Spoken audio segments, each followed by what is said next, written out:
5 years after breaking his heart, I finally faced my husband. His last words silenced me. It had been 5 years since I had shattered his heart. 5 years of guilt, regret, and an overwhelming sense of loss that I had tried to bury deep inside. At first, I convinced myself I had done the right thing, that I was better off without him. But as the years went by, the silence between us grew louder. I had left him once, but I couldn't run from the pain forever. I had always been proud of my decisions, or at least I thought I was, but as the years passed, it became increasingly clear that I was not the person I used to be. The happiness I had sought outside our marriage never quite filled the void, and every time I thought of him, of how I had left him broken, my heart ached. I thought about him often during those 5 years, how he must have felt, what he had gone through. I knew I had crushed him when I walked out, but I didn't know how much until it was too late. He had tried to reach out after I left. I had blocked his calls, deleted his messages. I didn't want to hear him beg for something I couldn't give him anymore, but time had a way of changing things, of pushing you to face your own mistakes. The decision to finally face him wasn't an easy one. I had avoided him for years, convinced that if I didn't see him, I could pretend that the past didn't exist. But something had shifted in me recently. I needed closure, not just for him, but for myself. I had to know if he still carried the weight of our past, or if he had moved on. I called him. When I heard his voice on the other end of the line, I almost hung up. The sound of his voice brought everything rushing back, the love, the pain, the anger, and the regret. But I didn't hang up. I couldn't. "Hello?" His voice was hesitant, unsure. "It's me," I said softly, my throat tight with emotion. "Can we meet?" There was a pause on the other end, a long silence before he responded. "Why now?" he asked. The question hung in the air, and I felt the weight of it. Why now? I didn't have a clear answer. Maybe I needed forgiveness. Maybe I just wanted to hear him say it was over. But I didn't know if he would even agree to meet me. "Please," I whispered. "I need to talk to you." After what felt like an eternity, he agreed. We set a time and place, and I spent the next few days preparing myself for what was to come. I didn't know what I was expecting, but I feared it would be painful. Meeting him would force us both to confront the ghosts of the past. When the day finally arrived, I found myself standing outside the cafe we had frequented during the good times of our marriage. It looked the same, small, intimate, with the same cozy feel that we had once shared, but this time it felt foreign to me. The weight of what I had done hung over the place, suffocating every inch of it. I saw him approach from a distance. My heart skipped a beat. He looked different, older perhaps, but still the man I had once loved. His hair was slightly graying at the temples, his posture more guarded than I remembered. When his eyes met mine, I saw the same familiar sadness in them that had always been there, but there was also something else. Strength, resilience. He stood there for a moment, not saying anything, just looking at me. The silence between us was thick, loaded with so many unspoken words. I finally spoke, my voice shaky. "I'm sorry," I said, the words slipping out like they had been waiting 5 years to be said. He didn't respond immediately.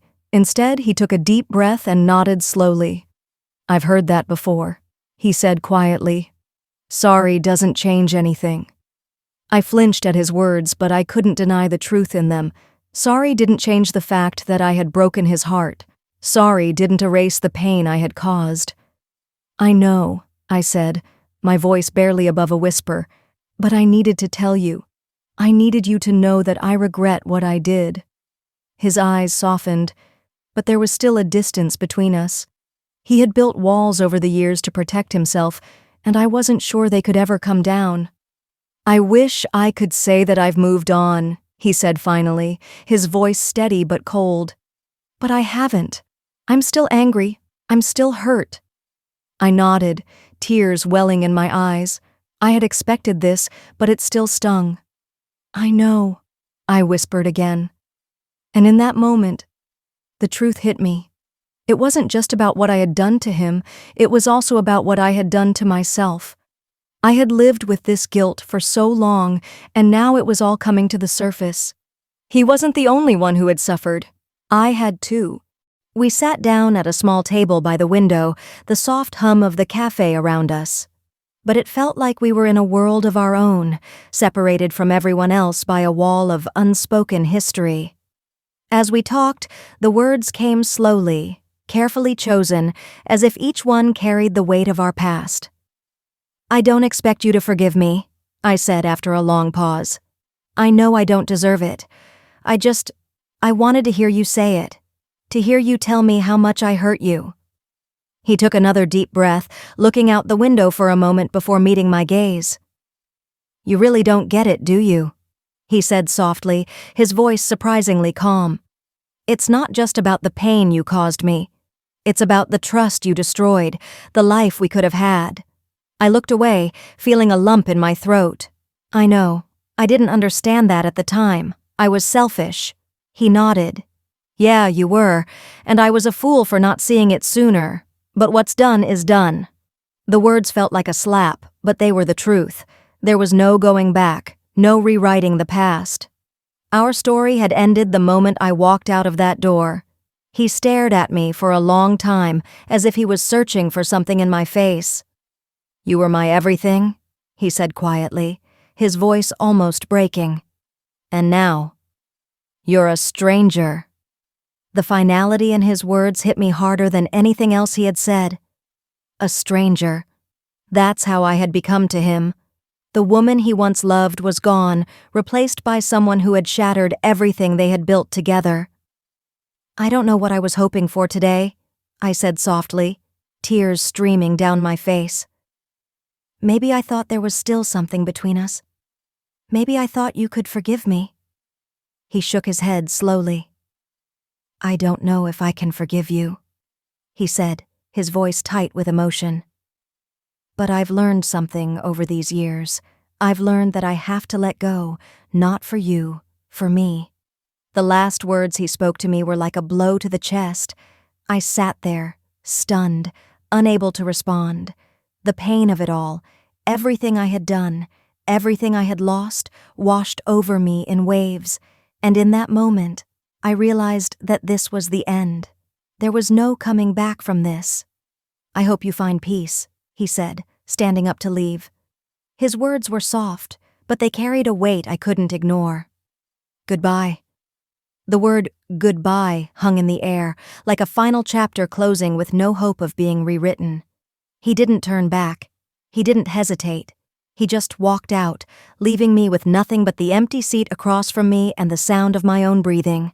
I sat there, staring at the door he had just exited through, the cool air of the evening brushing against my skin. The realization of what had just happened, of what I had done, slowly began to sink in. He was gone. For good. The cafe around me continued on as if nothing had changed. The clinking of coffee cups, the soft chatter of other customers. It was all so normal, so unaffected by the storm I had just unleashed. But inside me, everything was in turmoil. My heart was heavy, burdened with the weight of my actions. I had spent years convincing myself I was doing the right thing by walking away, but now, in the silence of that cafe, I knew the truth. I had destroyed something precious, and I could never get it back. I felt the sting of his absence like a physical ache in my chest. We had once been so intertwined, so connected, that the thought of him no longer being a part of my life felt like a deep wound. I had taken it all for granted, the love, the comfort, the future we had planned. I thought I could walk away and find something better, something different, but I had learned the hardest lesson of all. You never realize the value of something until it's gone. I wiped my eyes and tried to steady my breath, but it was futile. Tears kept falling, and no matter how much I wished I could take it all back, I couldn't. He was right. There was no going back. And in that moment, I understood the depth of the pain I had caused him, the pain of being left behind without warning, without explanation, without a second chance. As I left the cafe, I felt a sense of emptiness. The world seemed to move on around me, but I felt detached from it, as if I were walking through it in a fog. I had tried to hold on to what we had, tried to fix the past with a conversation, but now I realized that some things can't be fixed. Some wounds are too deep, some betrayals too great. I couldn't undo the damage, and no amount of regret could change what had happened. The man I once loved had moved on, not just from me, but from the person I had become. He had found his peace, and now it was my turn to find mine. I stood outside for a moment, feeling the weight of the world on my shoulders, and then I walked away, carrying the silence with me, knowing that there would never be a second chance for us. The goodbye was final. Thanks for watching. Subscribe for more watching videos.